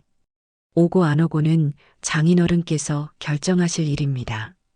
다만 오시지 않으면 제가 직접 장인어른의 회사로 찾아가야 할지도 모릅니다. 기자 몇 사람과 함께요. 그리고 오실 때는 반드시 혼자 오셔야 합니다. 영호는 더 이상 변명하거나 애원하지 않았습니다. 그는 요구하고 통보했습니다. 최만식은 잠시 아무 말이 없다가 알았다는 짧은 한마디를 남기고 전화를 끊었다고 합니다. 약속된 오후 3시, 저는 거실 탁자에 정갈하게 찻잔 3개를 준비했습니다. 향이 좋은 국화차를 끓였죠. 영호와 현주는 제 옆에 조용히 앉아 있었습니다. 이윽고 현관 초인종이 울렸습니다. 영호가 나가서 문을 열자 며칠 사이에 폭삭 늙어버린 최만식이 초췌한 몰골로 서 있었습니다. 값비싼 양복은 구겨져 있었고 한때 오만함으로 번뜩이던 눈은 핏발이 선 채 흐리멍덩했습니다. 그는 거실로 들어서자마자 여전히 상황 파악을 못한 채 제게 삿대질을 하려 들었습니다. 안사돈, 이게 다 무슨 경우입니까? 어른들끼리 만나서 해결할 일이 있지. 어떻게 애들 싸움을 이렇게까지 만드실 수가 있습니까? 저는 찻잔을 들어 향을 한번 음미하고는 조용히 내려놓았습니다. 그리고는 최만식을 쳐다보지도 않고 나직이 말했죠. 사돈, 누가 애들이라는 겁니까? 여기엔 애들이 없습니다. 한 가정을 책임진 어엿한 가장과 그 가정을 지키려는 어미, 그리고 자신의 잘못이 무엇인지도 모르는 철없는 늙은이 하나가 있을 뿐이지요. 뭐시오? 최만식이 얼굴을 불그락푸르락하며 소리치려는 순간 제 아들 영호가 자리에서 일어났습니다. 그리고는 품에서 USB 하나를 꺼내 탁자 위에 툭 하고 올려놓았습니다. 최만식의 시선이 그 작은 USB에 꽂혔습니다. 장인어른, 이게 뭔지 아시겠습니까? 영호가 차갑게 물었습니다. 최만식은 잠시 그 USB를 노려보다가 이내 얼굴이 새하얗게 질리기 시작했습니다. 자신의 서재, 자신의 금고, 자신의 컴퓨터, 그의 머릿속에서 모든 조각이 맞춰지는 듯 했습니다. 그의 동공이 공포로 흔들렸습니다. 저는 그런 최만식을 향해 조용히 찻잔을 권하며 제 생애 가장 차가운 미소를 지어 보였습니다. 사돈, 일단 차나 한 잔 드시지요. 세상에는 돈으로 살 수 없는 것이 몇 가지 있습니다. 흘러간 시간이라든지 잃어버린 명예, 그리고 사람의 존경 같은 것들 말입니다. 하지만 오늘 사돈께는 아주 특별한 기회가 생긴 셈입니다. 저는 잠시 말을 끊고 그의 흔들리는 눈을 똑바로 응시하며 말을 이었습니다. 어쩌면 그 따뜻한 국화차 한 잔 값으로 사돈의 남은 인생을 차가운 감옥이 아닌 곳에서 보낼 기회를 사실 수 있을지도 모르니까요. 제 말이 끝나자마자 최만식의 다리가 후들거리며 거실 바닥에 털썩 주저앉고 말았습니다. 한때 호랑이 같았던 남자의 오만한 성이 제 아들이 던진 작은 돌멩이 하나에 완벽하게 소리도 없이 무너져 내리는 순간이었습니다. 이제 이 전쟁의 끝을 맺는 것은 온전히 제 손에 달려 있었습니다. 거실 바닥에 주저앉은 최만식은 한동안 아무런 말도 아무런 움직임도 보이지 못했습니다. 한때 세상을 호령할 듯이 번뜩이던 그의 눈은 이제 짙은 그림자가 드리워져 초점을 잃고 허공의 한 점만을 멍하니 응시하고 있었죠. 값비싼 원단으로 지은 그의 양복은 구겨질 대로 구겨져 마치 주인을 잃은 허물처럼 그의 육체 위에서 초라하게 널브러져 있었습니다. 거실 안에는 오후의 햇살이 긴 사선을 그리며 먼지 한 점 없이 깨끗한 마룻바닥을 비추고 있었지만 그 띠마저도 바닥에 쓰러진 그 남자의 절망을 더욱 선명하게 드러낼 뿐이었습니다. 정적? 오직 최만식이 헐떡이며 몰아쉬는 거친 숨소리만이 고요한 거실을 무겁게, 아주 무겁게 채우고 있었습니다. 저는 그 모습을 가만히 내려다보았습니다. 제 마음속에는 그 어떤 동정심이나 연민도 솟아나지 않았습니다. 오히려 저는 냉철한 의사가 환부를 도려내기 전 그 썩어 들어가는 부위를 무감각하게 관찰하듯 그를 뜯어보고 있었죠. 저 오만한 얼굴, 저 탐욕스러운 손, 저 경박한 혀, 저 모든 것들이 내 아들과 며느리의 삶을 얼마나 짓눌러 왔던가. 저는 제 앞에 놓인 국화차의 온기를 손으로 느끼며 지난 날들을 되짚었습니다.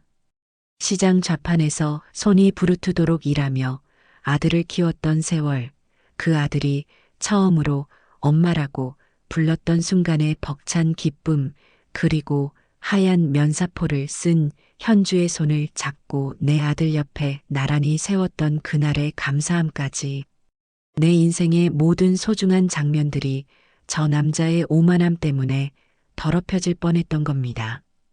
그래서 저는 조금의 연민도 허락할 수 없었습니다. 이것은 그가 마땅히 치러야 할 대가였으니까요.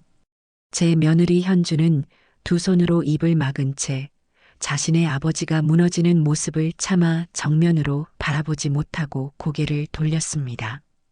아이의 하얗게 질린 얼굴에는 복잡한 감정이 소용돌이치고 있었습니다. 평생을 하늘처럼, 아니 폭군처럼 군림했던 아버지가 한낱 미물처럼 무너져 내린 것에 대한 충격, 그 지긋지긋한 공포의 사슬이 드디어 끊어지는 순간의 해방감, 그리고 어쩌면 아주 깊은 곳에 묻어두었던 아버지에 대한 일말의 연민과 분노가 뒤섞여 있었을 겁니다. 아이는 가느다랗게 떨리는 손으로 자신의 팔을 감싸 안았습니다. 마치 스스로를 보호하려는 듯이요. 그런 현주의 옆에는 이제 완전히 다른 사람이 된 제 아들 영호가 서 있었습니다. 그는 더 이상 유순하고 선량하기만 한 아들이 아니었습니다. 자신의 가족을 지키기 위해 기꺼이 방패가 된 전사처럼 굳건한 자세로 서서 탁자 위에 작은 USB와 바닥에 널브러진 장인을 번갈아 내려다볼 뿐이었습니다. 아들의 굳게 담은 입술과 단호한 눈빛에서 저는 더 이상 유순한 희생자의 모습을 찾아볼 수 없었습니다. 그곳에는 자신의 가족을 온전히 지켜낸 가장의 엄중한 무게감이 서늘하게 자리 잡고 있었습니다. 저는 그런 아들을 보며 가슴 깊은 곳에서부터 차오르는 뜨거운 자부심을 느꼈습니다. 내 아들이 이제야 비로소 진정한 어른이 된 것입니다. 한참의 시간이 흐른 뒤 저는 찻잔을 내려놓는 소리로 길고 무거운 침묵을 깨뜨렸습니다. 그리고 바닥에 주저앉은 최만식을 향해 지극히 사무적이면서도 차가운 목소리로 입을 열었습니다. 사돈, 언제까지 그렇게 앉아만 계실 겁니까? 바닥이 차갑습니다. 볼썽사나오니 일단 일어나서 저기 소파에 앉으시지요. 우리가 나눠야 할 이야기는 이제부터 시작이니 말입니다. 제 목소리에 최만식의 동공이 미세하게 흔들렸습니다. 그는 무언가 말을 하려는 듯 입술을 달싹였지만 제대로 된 소리가 나오지 않는 모양이었습니다. 그는 잠시 버둥거리다 이내 자신의 처지를 깨달았는지 가장 오래되고 가장 비열한 무기인 감정에 호소하는 쪽으로 방향을 튼 듯했습니다. 그는 현주를 향해 기어갈 듯 몸을 움직이며 애처로운 목소리로 울부짖기 시작했습니다. 현주야, 내 딸아. 이 아비가 정말 죽을 죄를 지었다. 잠시 눈이 멀어서, 내 욕심에 눈이 멀어서 그랬던 게야. 아비가 돼서 한없이 못난 모습 보였다. 현주, 너 어렸을 때 아비가 장난감 사준다고 약속해놓고 바빠서 잊어버렸을 때도 너는 한 번도 투정 안 부리고 아비를 이해해줬잖니? 그렇게 착한 내 딸인데 이 못난 아비 제발 한 번만 용서해주면 안 되겠니? 그는 현주를 향해 애처롭게 손을 뻗었습니다. 하지만 현주는 그 손을 외면한 채 제 뒤로 한 걸음 더 물러섰습니다. 그 단호한 거절의 몸짓에 최만식의 얼굴에 당혹감과 분노가 스쳐 지나갔습니다. 그는 이제 목표를 저로 바꾸어 마지막 남은 독을 뿜어내기 시작했습니다. 안사돈, 좋습니다. 내가 졌소이다. 하지만 이대로 나 혼자 죽을 수는 없지. 이거 터뜨리면 당신 내 아들, 며느리라고 무사할 것 같소? 탈세한 회사 사위, 비자금 빼돌린 대표의 딸이라는 꼬리표가 평생 따라다닐 텐데 괜찮겠냐는 말이오. 내가 무너지면 당신네도 이 진흙탕에서 같이 구르는 거야, 알아. 그의 목소리는 절박했지만 그 안에 담긴 협박은 너무나 무겁고 유치했습니다. 저는 피식 웃음이 나오는 것을 참을 수가 없었습니다. 저는 자리에서 일어나 그에게로 천천히 걸어갔습니다. 그리고 그의 눈앞에 쭈그려 앉아 그의 눈을 똑바로 마주치며 말했습니다. 사돈, 지금 누구를 협박하시는 겁니까? 저희가 왜 진흙탕에서 같이 구릅니까? 저희는 죄를 지은 것이 없습니다. 흙탕물은 사돈 혼자 만드셨고 그 안에서 허우적대는 것도 사돈 혼자뿐입니다. 죄를 지은 것은 사돈 한 사람뿐이지요. 그리고 사돈께서 말씀하신 그 꼬리표 말입니다. 탐욕스러운 아버지를 고발하여 정의를 바로 세운 용감한 딸과 사위. 세상 사람들은 그렇게 부르지 않겠습니까? 저희는 부끄러울 것이 없습니다. 오히려 칭찬을 받을지도 모를 일이지요. 안 그렇습니까? 저는 잠시 말을 멈추고 그의 흔들리는 눈동자를 꿰뚫어 보았습니다. 제가 저 USB 안에 무엇이 들어있는지 하나하나 읊어드릴까요?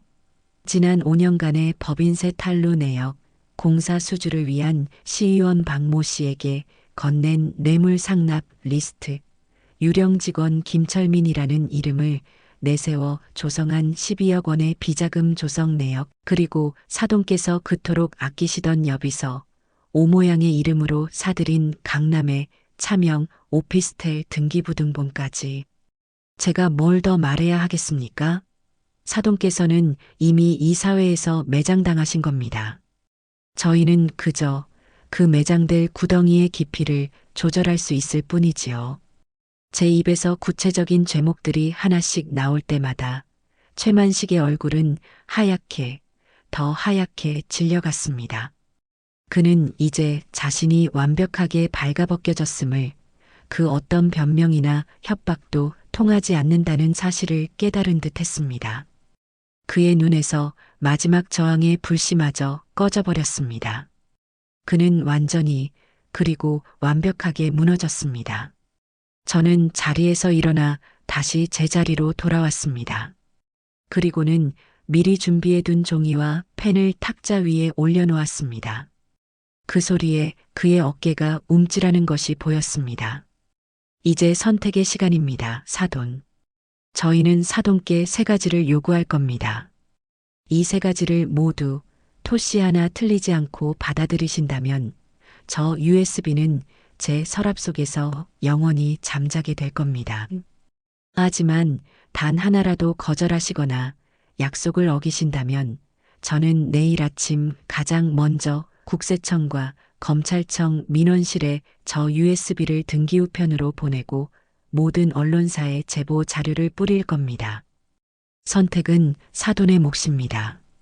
저는 맑은 눈으로 그를 바라보며 제 요구 조건을 하나씩 아주 또박또박 읊기 시작했습니다. 첫째, 사과하십시오. 그냥 입으로만 하는 미안하다는 소리가 아닙니다. 내일 오전 10시 정각 반드시 사부인과 함께 가장 간소하고 검소한 옷차림으로 다시 이 집으로 오십시오. 시계나 반지 같은 장신구는 모두 빼고 오셔야 할 겁니다. 그리고 이 집에 들어서자마자 제 아들 영호와 제 앞에 무릎을 꿇고 당신이 저지른 모욕과 손찌검에 대해 진심을 담아 큰 절로 사죄하십시오. 당신이 짓밟은 것은 제 아들의 뺨만이 아니라 한 집안의 명예와 자존심입니다. 그 명예를 다시 세우는 최소한의 예의를 보이셔야 할 겁니다. 아들이 일어나라고 할 때까지 그 어떤 말도 움직임도 없이 엎드려 계셔야 합니다. 최만식은 잠시 움찔했지만 아무런 대꾸도 하지 못했습니다. 그저 마른 침만 삼킬 뿐이었죠. 저는 계속해서 말을 이었습니다. 둘째, 보상하십시오. 저는 이것을 위자료라고 부르겠습니다. 사돈께서 제 며느리 현주에게 그리고 제 손녀 제이에게 주셨어야 할 진정한 의미의 양육과 사랑에 대한 보상 말입니다. 당신의 허영심을 채우기 위해 낭비했던 돈, 당신의 체면을 위해 썼던 그 모든 더러운 돈의 일부를 이제라도 원래 주인에게 돌려준다고 생각하시면 마음이 편하실 겁니다. 금액은 사돈의 비자금 장부에 적힌 액수의 절반으로 하겠습니다. 제가 알기로 그 정도는 사돈께서 가진 재산의 일부에 불과할 겁니다. 이것은 저희의 침묵에 대한 대가가 아닙니다. 그동안 사돈께서 저지른 짓에 대한 최소한의 성의입니다. 셋째, 각서를 쓰십시오.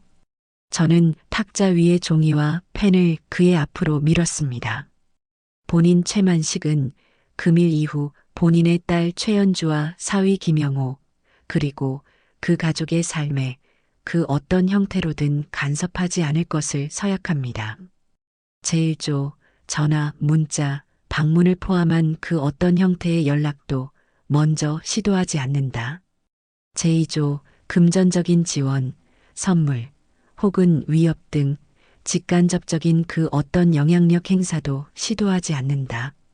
제3조 위 사항을 위반할 시 모든 법적, 도의적 책임은 본인에게 있으며 상대방이 보관 중인 본인의 범죄 증거 자료의 공개에 대해 어떠한 이의도 제기하지 않는다. 이 내용 그대로 자필로 작성하시고 변호사 사무실에 가서 공증까지 받아 제게 가져오셔야 할 겁니다. 제 말이 모두 끝나자 거실에는 다시 무거운 침묵이 흘렀습니다. 최만식은 한참 동안 바닥만 내려다보다가 이내 온몸의 기운이 다 빠져나간 사람처럼 힘없이, 아주 힘없이 고개를 끄덕였습니다. 알겠소. 그렇게 하겠소. 그의 목소리는 모기 소리처럼 작고 힘이 없었습니다. 한때 세상을 호령하던 호랑이의 포효는 이제 어디에서도 찾아볼 수 없었습니다. 그저 가죽만 남은 늙고 병든 짐승의 신음소리만이 남아있을 뿐이었습니다. 다음 날 오전 10시 정각 약속대로 최만식은 안사돈과 함께 다시 우리 집을 찾아왔습니다. 그의 얼굴은 어제보다 더욱 수척해져 있었고 안사돈은 차마 우리를 쳐다보지도 못한 채 고개만 푹 숙이고 있었죠. 최만식은 거실에 들어서자마자 아무 말 없이 제 아들 영호와 제 앞에 무릎을 꿇었습니다. 그리고는 허리를 깊이 숙여 큰 절을 올렸습니다. 그의 이마가 바닥에 닿는 순간 쿵 하는 둔탁한 소리가 거실 바닥을 울렸습니다. 그는 한참 동안이나 그렇게 엎드려 있었습니다. 그 모습을 지켜보는 제 마음은 통쾌하기보다는 오히려 서글펐습니다. 저 오만하고 어리석은 자존심을 지키기 위해 그는 얼마나 많은 것을 잃어야만 했던 걸까요? 한참의 시간이 흐른 뒤 제 아들 영호가 낮은 목소리로 말했습니다. 일어나십시오. 그제야 최만식은 아주 느릿느릿 힘겹게 몸을 일으켰습니다.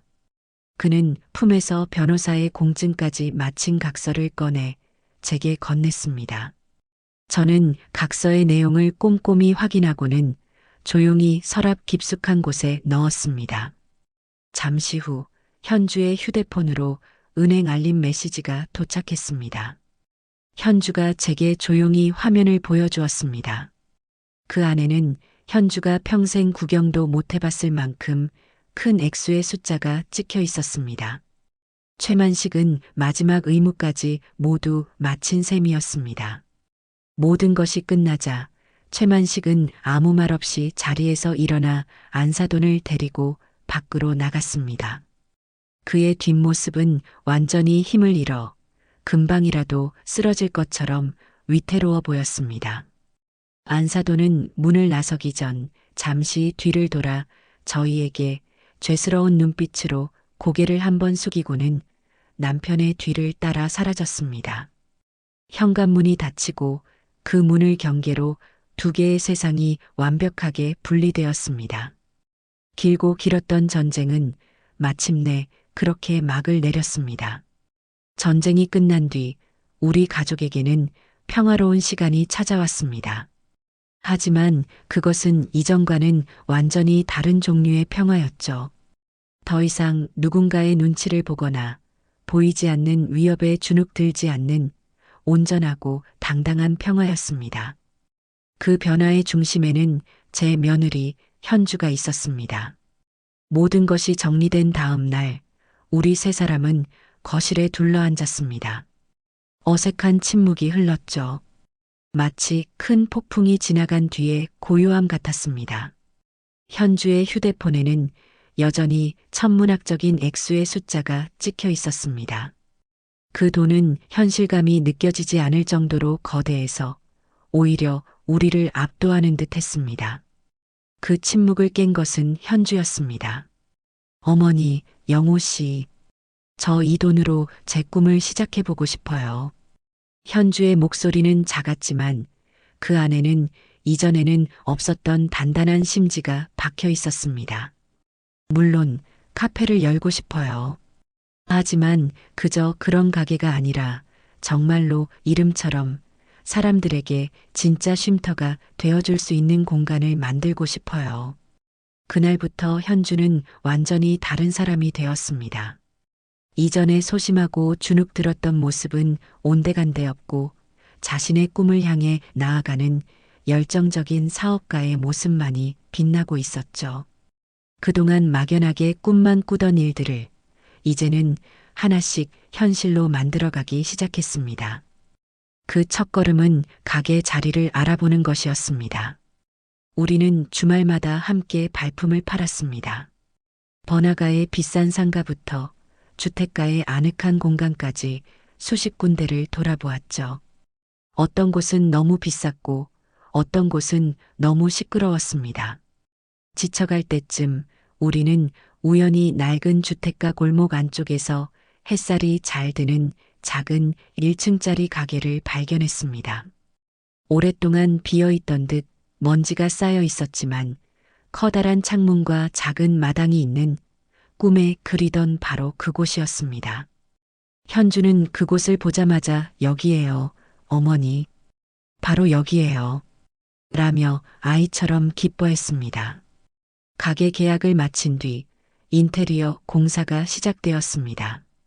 현주는 전문가에게 모든 것을 맡기는 대신 자신의 손으로 직접 공간을 꾸미고 싶어 했습니다. 영호는 그런 아내의 든든한 지원군이 되어 주었죠.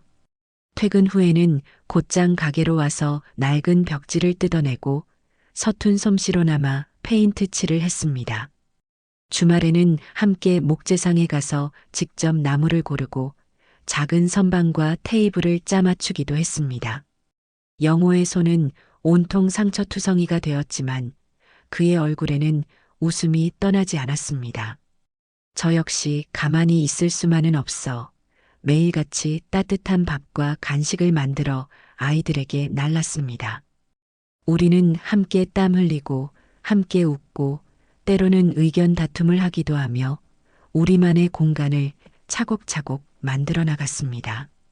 그 과정 속에서 우리는 돈으로 살 수 없는 더 소중한 것들을 쌓아가고 있었습니다. 바로 함께라는 이름의 추억이었죠. 카페의 이름은 현준의 쉼터라고 지었습니다. 지친 사람들이 언제든 와서 편안하게 쉬어갈 수 있는 공간이 되었으면 하는 바람을 담아서요. 가게가 어느 정도 모습을 갖추자 현주는 메뉴 개발에 몰두했습니다. 최고의 원두를 찾기 위해 전국의 유명한 로스터리 카페를 찾아다녔고 저에게는 가게에서 팔 건강한 빵과 샐러드 레시피를 가르쳐 달라고 졸랐습니다. 저는 평생을 해온 제 음식 솜씨를 며느리에게 아낌없이 전수해 주었습니다.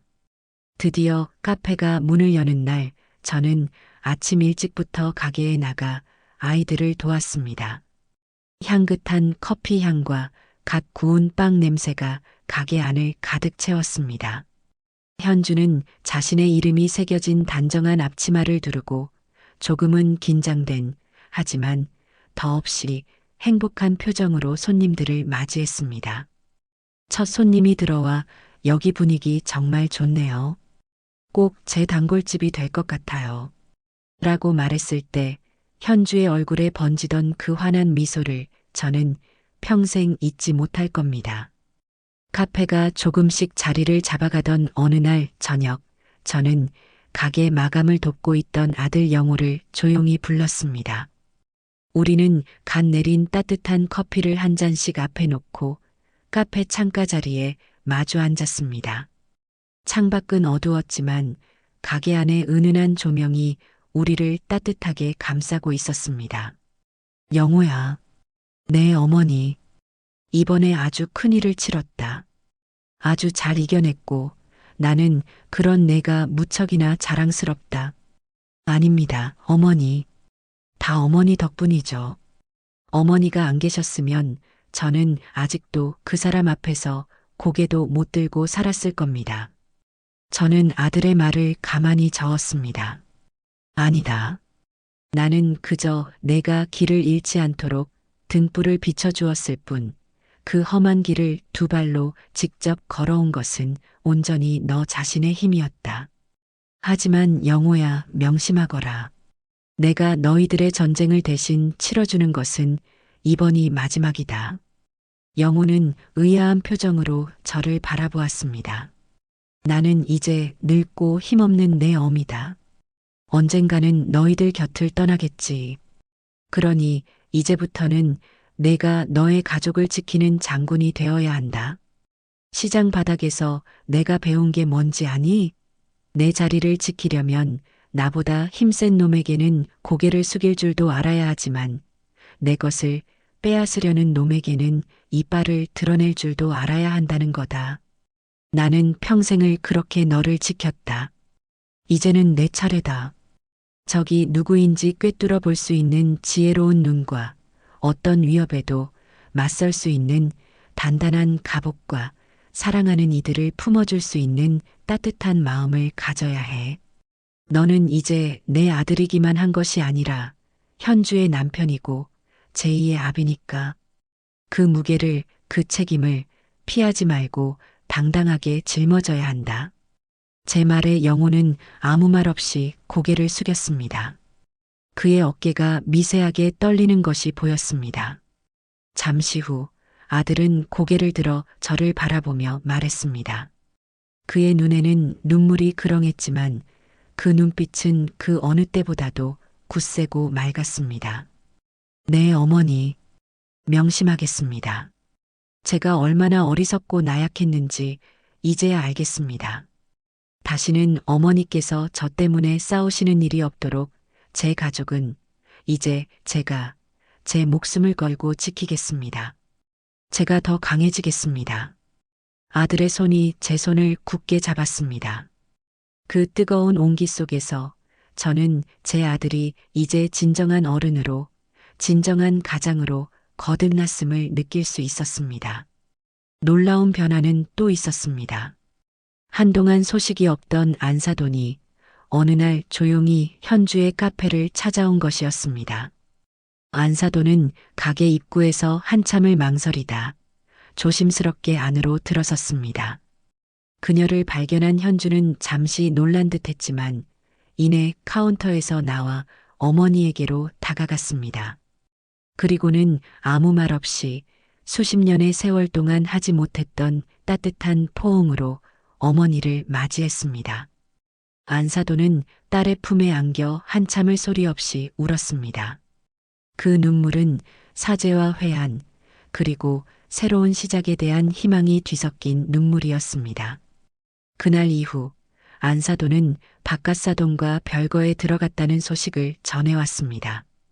그녀는 작은 오피스텔을 얻어 난생 처음으로 자신만의 삶을 살기 시작했습니다. 그리고는 매일같이 현주의 카페에 들러 소설책을 읽거나 뜨개질을 하며 조용한 시간을 보냈습니다. 그녀는 더 이상 명품 옷이나 화려한 보석으로 자신을 치장하지 않았습니다.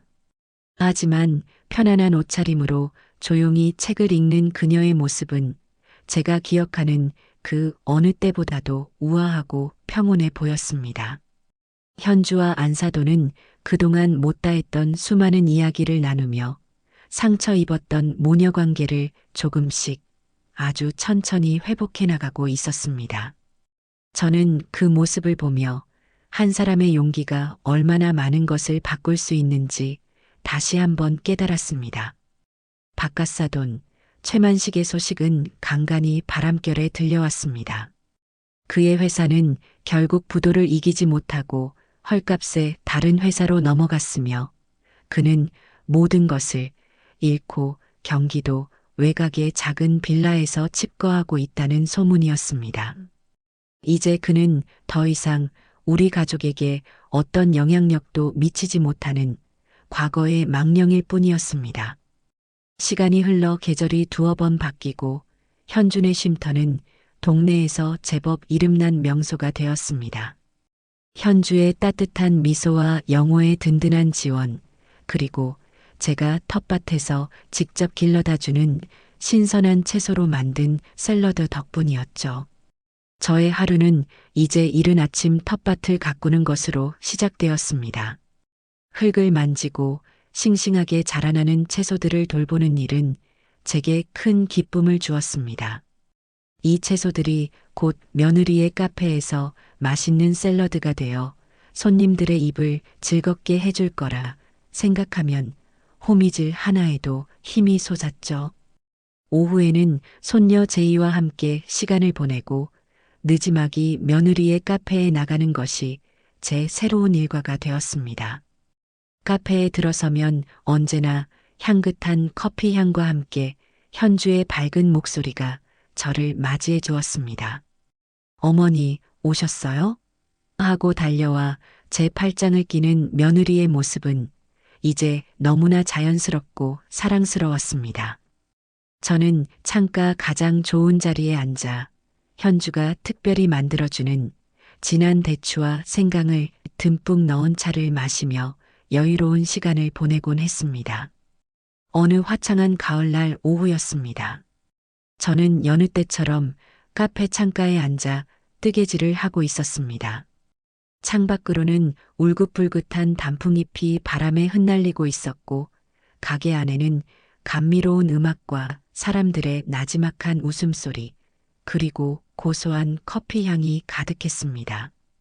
카운터에서는 현주가 환한 미소로 손님을 맞이하고 있었고 제 옆에서는 손녀 제이가 그림 도구를 펼쳐놓고 알록달록한 가족 그림을 그리고 있었습니다. 그림 속에는 저와 영호, 현주, 그리고 제이가 모두 손을 잡고 세상 가장 행복한 표정으로 활짝 웃고 있었습니다. 저는 그 그림을 보며 저도 모르게 미소를 지었습니다. 저는 잠시 뜨개질을 멈추고 이 평화로운 풍경을 가만히 눈에 담았습니다. 불과 1년 전만 해도 상상할 수 없었던 풍경이었습니다. 그때의 우리는 보이지 않는 불안과 공포 속에서 하루하루를 위태롭게 버텨내고 있었으니까요. 저는 문득 그 지옥 같았던 시간들을 떠올려 보았습니다. 아들의 뺨에 남겨졌던 붉은 손자국, 며느리의 겁에 질린 눈동자, 그리고 제 안에서 용암처럼 들끓었던 차가운 분노.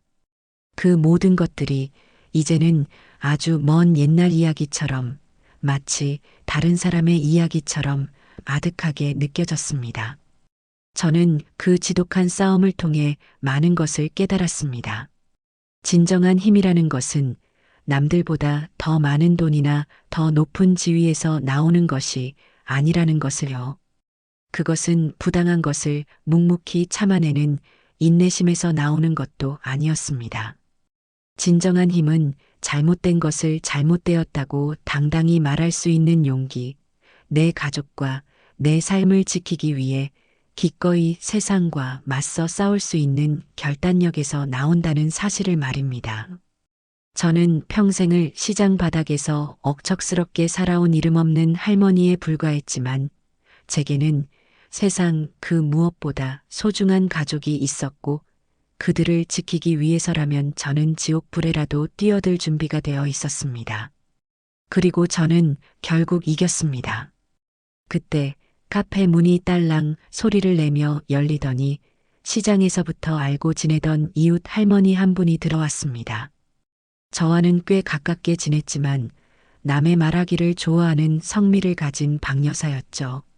어머, 김 여사. 여기 있었구먼. 며느리 가게가 이렇게 예쁜 줄은 몰랐네. 향기도 좋고 장사도 아주 잘 되는 것 같고 아주 복 받았어. 복 받았어. 어서 와요, 박 여사. 마침 잘 왔네. 앉으시게. 내가 맛있는 차 한 잔 대접하지. 저는 반갑게 그를 맞이해 자리에 앉혔습니다. 박 여사는 주변을 한번 쓱 둘러보더니 이내 본론을 꺼내려는 듯 목소리를 낮춰 제게 물었습니다. 그런데 말이야, 김 여사. 내가 궁금해서 그러는데 그 안사돈네 말이야. 소문이 흉흉해. 회사가 완전히 망하고 빚더미에 앉아서 야반도주했다는 말도 있고 그 사돈 영감이 어디 요양원에 들어갔다는 말도 있고 도대체 어떻게 된 거야? 그때 무슨 큰일이라도 있었던 거지? 다들 쉬쉬해서 통 알 수가 있어야지. 나한테만 살짝 말해줘봐. 응? 이웃의 얄팍한 호기심이 담긴 질문에 저는 속으로 웃음이 나왔습니다. 저 사람은 저 너머에 있었던 거대한 전쟁과 한 가족의 아픔과 한 인간의 처절한 몰락에 대해서는 조금의 관심도 없었습니다. 그저 가십거리로 소비할 자극적인 이야깃거리가 필요할 뿐이었죠. 저는 그런 그에게 제가 겪었던 일들을 구구절절 설명해주고 싶은 마음이 추호도 없었습니다. 저는 그저 온화하게 미소 지으며 미리 수백 번은 연습해둔 대답을 꺼내놓았습니다. 호호, 박 여사도 별일은 무슨. 그냥 우리 사돈 양반이 차 관리를 좀 소홀히 하셨나 봐. 그래서 우리 아들이 차량 정비의 중요성에 대해 아주 값비싼 교훈을 하나 얻었지 뭐야. 남자들 차 문제라는 게 가끔은 집안 싸움보다 더 무섭다니까. 저는 말을 마치고 막 현주가 가져다 준 따끈한 치즈 케이크를 한 조각 잘라 그의 앞에 놓아주었습니다. 자, 그런 재미없는 이야기는 그만하고 우리 며느리가 오늘 아침에 직접 구운 케이크나 한번 맛봐요. 이게 프랑스산 최고급 치즈로 만든 거라 세상에 이렇게 맛있는 건 없을걸? 제 말에 박 여사는 어머, 정말? 프랑스산 치즈? 하며 케이크에 더 큰 관심을 보였습니다. 저는 더 이상 아무런 말도 하지 않았습니다.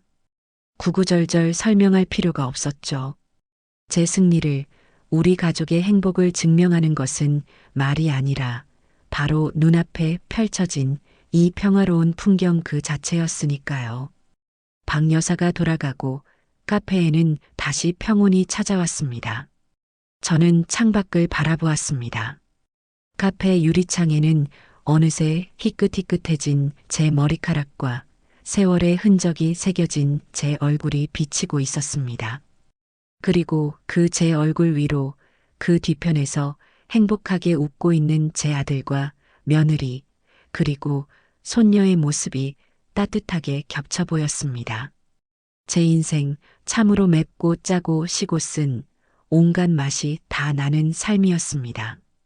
하지만 그 모든 모진 세월을 견뎌낸 끝에 제 인생의 마지막은 이토록이나 달고 향긋했어요.